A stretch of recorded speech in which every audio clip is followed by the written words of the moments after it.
الحمد لله نحمده ونستعينه ونستغفره ونستهديه ونعوذ بالله من شرور أنفسنا وسيئات أعمالنا من يهده الله فهو المهتدي ومن يضلل فلن تجد له وليا مرشدا وأشهد أن لا إله إلا الله وحده لا شريك له وأشهد أن سيدنا وحبيبنا وعظيمنا محمد بن عبد الله اللهم صل وسلم وبارك على محمد وعلى آل محمد كما صليت وسلمت وباركت على إبراهيم وعلى آل إبراهيم في العالمين إنك حميد مجيد رب اشرح لي صدري ويسر لي أمري واحلل عقدة من لساني يفقه قولي سبحانك لا علم لنا إلا ما علمتنا إنك أنت العليم الحكيم اللهم علمنا ما ينفعنا وانفعنا بما علمتنا وزدنا علما إن الله وملائكته يصلون على النبي يا أيها الذين آمنوا صلوا عليه وسلموا تسليما.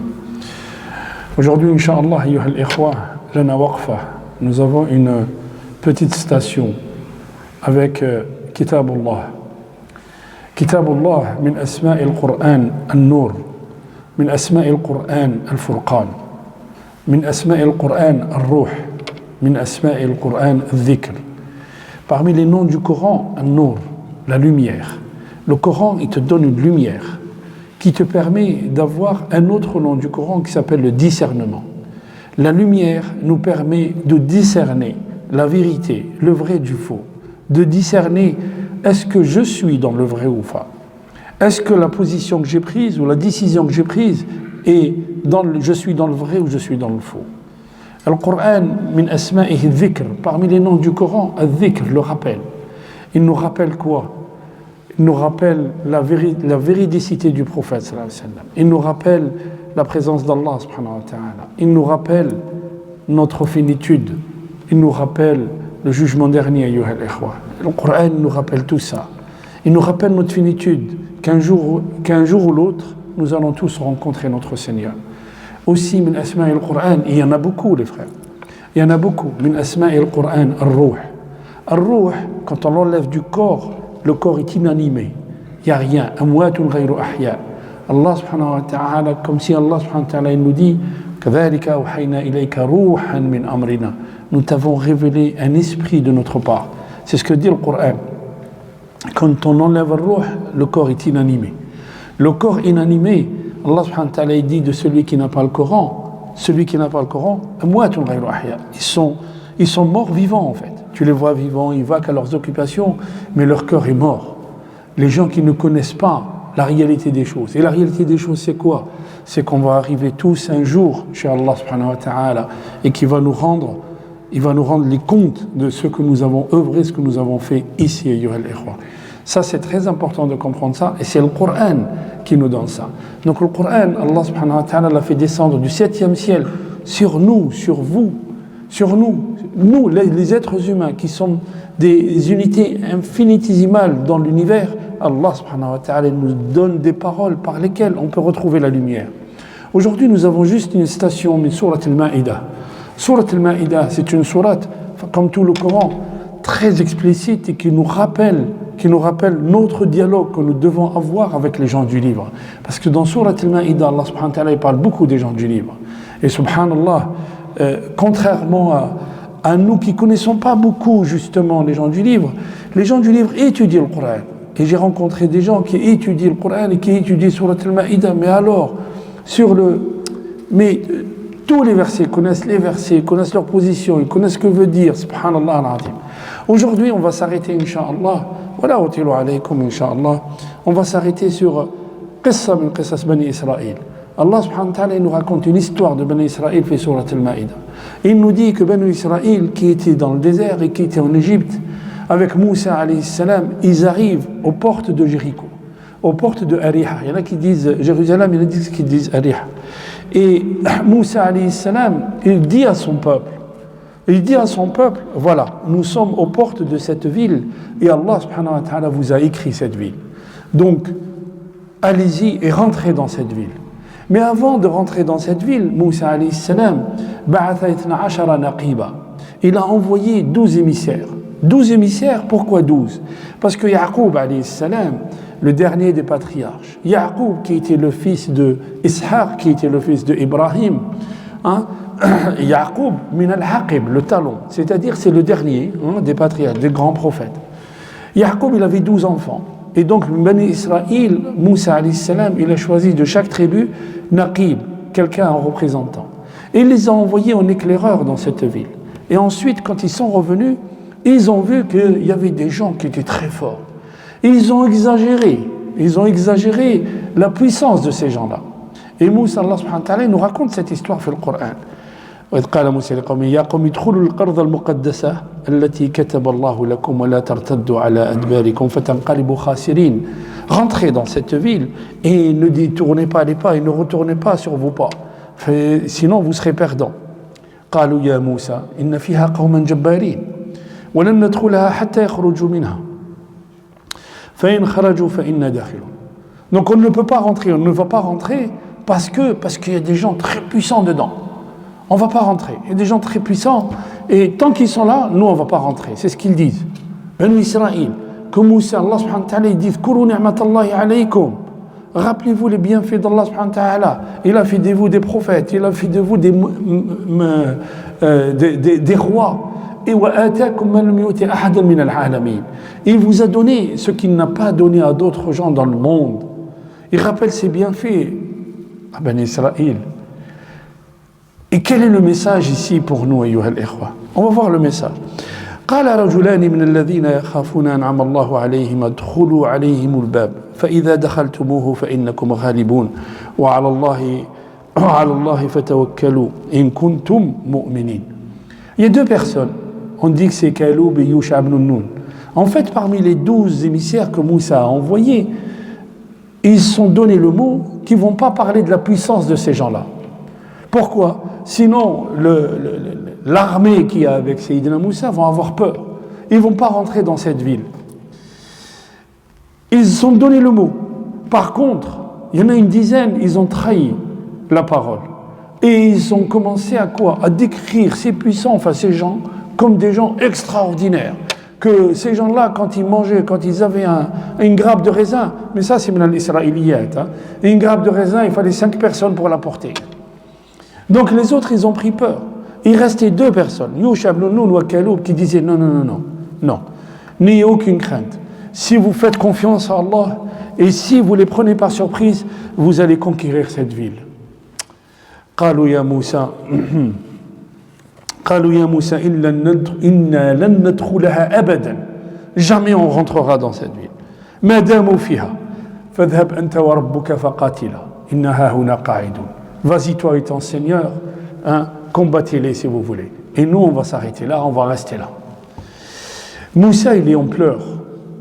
Il lève les mains à Allah subhanahu wa ta'ala. قال يا الله قال ربي إني لا أملك إلا نفسي وأخي فافرق بيننا وبين القوم الفاسقين. Alors juge entre nous et ces pervers qui n'obéissent pas à Allah subhanahu wa ta'ala. Juge entre nous et ces pervers qui n'obéissent pas à Allah subhanahu wa ta'ala.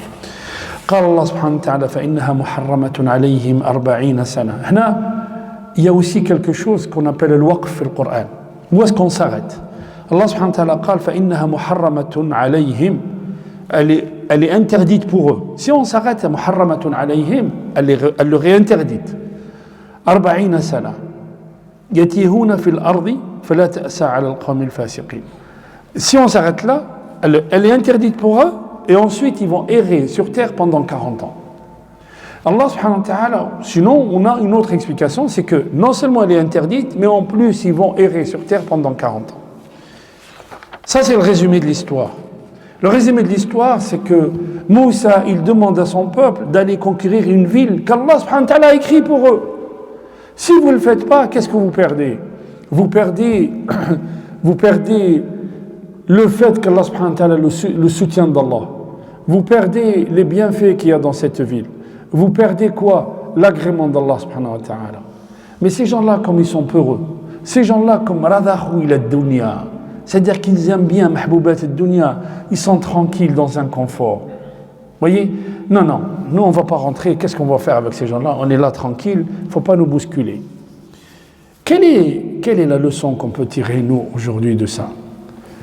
La leçon, ayyuha al-ikhwa, c'est que quand vous dites à nous, les musulmans, et surtout à nos responsables, on fait une action, regardez ce qui se dit sur l'islam, regardez ce qu'on fait contre les musulmans.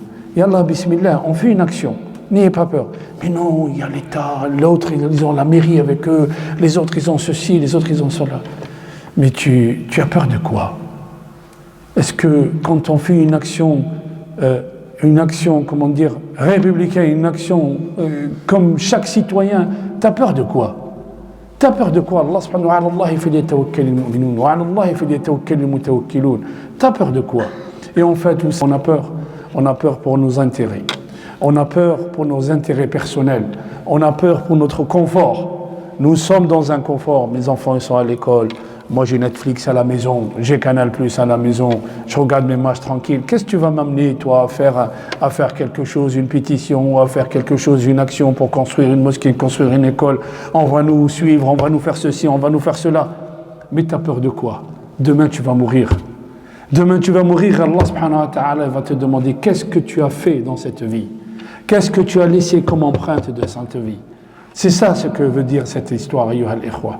Allah subhanahu wa ta'ala nous dit, puisqu'ils obéissent pas à Allah, puisqu'ils obéissent pas et qu'ils veulent pas faire l'effort, parce que c'est l'effort qu'on leur demande ici, c'est de faire l'effort et d'aller affronter l'adversaire, et d'aller vers l'adversité, d'être un homme et d'aller vers l'adversité. Parce que si tu ne te lèves pas, on va t'écraser. C'est ça ce qu'il nous dit Allah subhanahu wa ta'ala ici.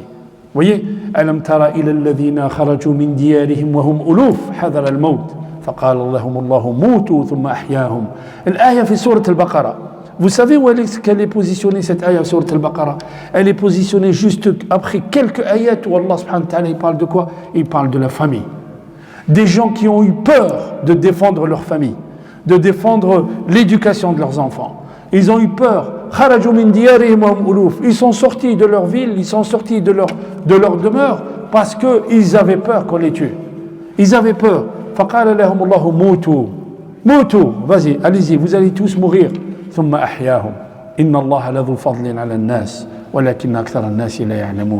fait, Allah subhanahu wa ta'ala, quand il nous amène à faire, il nous demande à être des hommes, à être en face de l'adversité et de ne pas fuir justement cette adversité. Allah subhanahu wa ta'ala yuhaqib Bani Israël. Ces gens-là qui ont refusé. D'ailleurs, il y a une subtilité ici qui est importante. Quand vous discutez avec certains gens du livre, il y en a un, il m'a dit un jour, regardez, vous parlez de la Palestine. Dans votre livre, vous dites que Bani Israël, al-ard al-muqaddasa katabaha Allahu lahum. Dans votre livre, vous dites et vous lisez que la terre sacrée a été écrite pour Bani Israël. Qu'est-ce que tu viens me chanter alors? Allah subhanahu wa ta'ala kataba al-ard al-muqaddasa li Bani Israël. Man hum Bani Israël? Al-mu'minuna minhum. Nahnu ala nahji Bani Israël. Nous croyons en Moussa alayhi salam, nous croyons en Isa alayhi salam. Nous avons la foi. D'ailleurs, celui qui ne croit pas en Moussa ou la Isa, laysa bi mu'min. On n'est pas des vrais fidèles, on n'est pas des musulmans si on ne croit pas en Moussa et Isa. Mais Allah, il a écrit l'Ard al-Muqaddasa pour qui? Pour ceux qui ont la foi en Dieu, pas pour les pervers. Et justement, ceux qui ont refusé la foi en Dieu, ceux qui ont refusé l'ordre de Dieu, qu'est-ce qu'il a fait Allah subhanahu wa ta'ala? قالوا فذرهم يتيهون في الأرض 40 سنة فإنها محرمة عليهم. Non seulement ils ne vont pas rentrer, mais en plus, ils vont errer sur terre. Ils vont errer dans le désert pendant 40 ans. قال العلماء 40 ans c'est quoi? 40 ans c'est le changement de génération. Cette génération qui refuse, cette génération qui accepte l'humiliation, elle n'est pas digne. Elle n'est pas digne de rentrer dans cette ville. Elle n'est pas digne de porter l'étendard. Elle n'est pas digne d'être en face de l'adversité. Allah subhanahu wa ta'ala, il va les laisser errer dans la vie. Ils ne vont pas retrouver la sérénité. Non seulement ils ne vont pas retrouver la sérénité, mais en plus, pendant 40 ans, il faut qu'ils partent. Une nouvelle génération. Quand on a dit à Moshe Dayan, un jour viendra, il y aura une guerre, et que les musulmans vont vous sortir d'ici, il leur a dit, mais c'est pas vous qui allez nous combattre. Pourquoi? Parce que vous n'êtes pas dignes, vous n'êtes pas à la hauteur. Vous aimez trop Habboud Dunya, vous aimez trop rester chez vous, regarder la télé, regarder. Il leur a dit, c'est pas vous. Tant qu'on n'est pas digne, à refuser l'humiliation, à refuser tout ce qu'on dit sur nous, eh ben on restera comme ça, ayyuha al-ikhwa. Juste un petit rappel. Vous avez vu tout ce qu'on dit sur les musulmans, tout ce qu'on raconte. Les musulmans, c'est, vous savez, le tram ou le métro, il ne marche pas, c'est la faute des musulmans. Il y a la grève de la SNCF, c'est la faute des musulmans. Il y a la grève des poubelles à Marseille, c'est la faute des musulmans. C'est partout la faute des musulmans. Malish. Il y a un homme politique ou une femme politique qui a dit, le Malien, quand il vient ici, il peut construire une villa au Mali parce qu'en gagnant 1000 euros, il prend le boulot des Français. Ouais. Alors on lui rappelle juste que le Malien il vient ici parce qu'on a volé ses richesses. Ça c'est la première chose. La deuxième chose, je vais vous rappeler juste quelque chose, ayyuha al-ikhwa, que Allah subhanahu wa ta'ala في القرآن il nous dit juste une chose. Il nous dit ya ayyuha an-nas inna khalaqnakum min dhakarin wa untha wa ja'alnakum shu'uban wa qaba'ila lita'arafu. Quand vous lisez la traduction de cette ayah, nous avons créé de vous, enfin des peuples, nous avons fait de vous dhakar wa untha, des hommes et des femmes, mais des peuplades, et des peuples, pour que vous entreconnaissiez. Pas pour que vous entreconnaissiez. Allah subhanahu wa ta'ala nous a créés juste pour que je connaisse Paul, Pierre et Jacques. Non, c'est pas vrai. Allah subhanahu wa ta'ala, li ta'arafu ici, le mot ta'arafu min al-ma'rouf. Autrement dit, nous avons des valeurs communes avec certains gens. Nous avons des valeurs communes avec les gens qui ne partagent pas la même foi.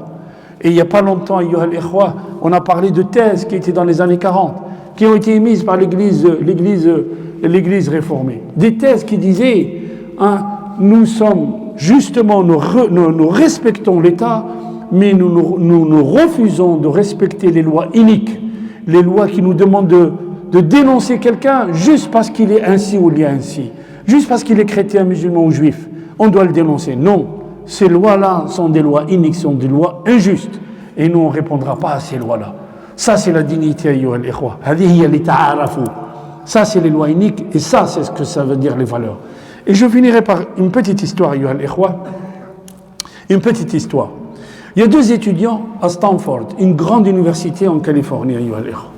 Deux étudiants qui vont voir les chefs d'établissement en leur disant, les cours sont durs ici, effectivement, et l'année scolaire, l'année universitaire là-bas, elle coûte $80,000 l'année. $80,000. Ils leur disent, on veut ouvrir, on veut mettre en ligne certains cours.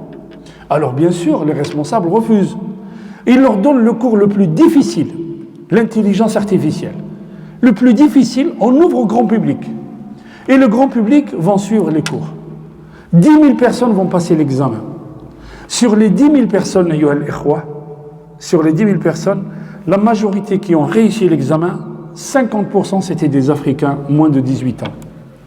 Quand on nous dit que yani hada il est né en Afrique, il a un cerveau ramolli. Il a un cerveau, Allah subhanahu wa ta'ala قال وجعلناكم شعوبا وقبائل لتعارفوا اختلاف ألوانكم وألسنتكم آية من آيات الله. En fait, l'intelligence, elle est partout. L'intelligence, elle est partout. Ou le risque, ça, l'intelligence, c'est un risque min Allah. C'est un risque qu'Allah subhanahu wa ta'ala, il donne à X, il ne donne pas à Y. Il donne à Y, mais il ne donne pas. Il le donne partout. Et regardez aujourd'hui où nous en sommes. Des pays qui émergent, des pays qui se développent. Pourquoi? Parce qu'ils ont chassé le colonialisme. Le colonialisme intellectuel, ayyuha al-ikhwa. Comme disait Malik bin Nabi, nous avons été colonisés parce que nous étions colonisables. Et aujourd'hui, ceux qui ont pris la locomotive du monde, c'est quoi? Eh bien justement, ils sont en Chine, ils sont en Afrique, ils sont partout. Il faut qu'on accepte ça. Il y a des gens qui n'acceptent pas qu'on est en déclin, qu'on soit en déclin. Eh bien justement, si vous voulez plus qu'on soit en déclin, il faut arrêter cette arrogance et cette façon de regarder les gens de haut. Il faut arrêter cette arrogance et cette façon de regarder les gens de haut en pensant que parce que je suis blanc, je suis meilleur que les autres. Non, non, non, non. Inna akramakum indallahi atqakum. La différence chez un musulman, dans notre croyance et notre credo, notre foi, la meilleure des personnes, c'est celui qui craint Allah. أقول قولي هذا وأستغفر الله لي ولكم فاستغفروه يغفر لكم إنه هو الغفور الرحيم. بسم الله والصلاة والسلام على رسول الله ولا حول ولا قوة إلا بالله. أيها الإخوة, nous recevons beaucoup de demandes de dua. Alors, on essaye de choisir. On fait des duas pour tous les musulmans, Inch'Allah, pour tous les musulmans. Mais il y a des personnes qui sont vraiment dans des situations très graves. Il y a un frère qui m'a appelé, qui nous a envoyé un message. C'est 3 sœurs. En même temps, elles ont le cancer. On a découvert le cancer en même temps chez elles, dans le nord, vers l'île. Nas'Allah subhanahu wa ta'ala an yushfiyahum أن يشفيهن ويخرجهن. الله سبحانه وتعالى qui lève la maladie sur eux et qu'Allah سبحانه وتعالى يشفيهم ويرجعهم إلى أهلهم ويصلحهم إن شاء الله. Une personne aussi qui a le Covid, l'autre Jamila, qu'Allah سبحانه وتعالى يشفيها et puis qu'Allah سبحانه وتعالى يرفع عنها الضر. اللهم ارفع الضر عنهم يا رب العالمين. اللهم ارفع الضر عنهم وكل الأخوات les frères qui ne sont pas mariés qu'Allah سبحانه وتعالى les marie qu'Allah سبحانه وتعالى facilite à tous les musulmans. اللهم ارحم المسلمين والمسلمات الأحياء منهم والأموات. اللهم اهدنا فيمن هديت وعافنا فيمن عافيت وتولنا فيمن توليت وبارك لنا فيما أعطيت وقنا شر ما قضيت إنك تقضي ولا يقضى عليك إنه لا يذل من وليت ولا يعز من عديت تبارك ربنا وتعاليت يا ذي الجلال والإكرام. اللهم اقسم لنا من خشيتك ما تحول به بيننا وبين معصيتك ومن الطاعات ما تبلغنا به جنتك ومن اليقين ما تهون به علينا مصائب الدنيا ومتعنا اللهم بأسماعنا وأبصارنا وأبداننا أبدا ما أحييتنا واجعله الوارث منا واجعل ثأرنا على من ظلمنا وانصرنا على من عادانا ولا تجعل الدنيا أكبر همنا ولا مبلغ علمنا واجعل الحياة زيادة لنا في كل خير واجعل الموت راحة لنا من كل شر. عباد الله إن الله يأمر بالعدل والإحسان وإيتاء ذي القربى وينهى عن الفحشاء والمنكر والبغي يعظكم لعلكم تذكرون ولذكر الله أكبر والله يعلم ما تصنعون وقوموا إلى صلاتكم بارك الله فيكم.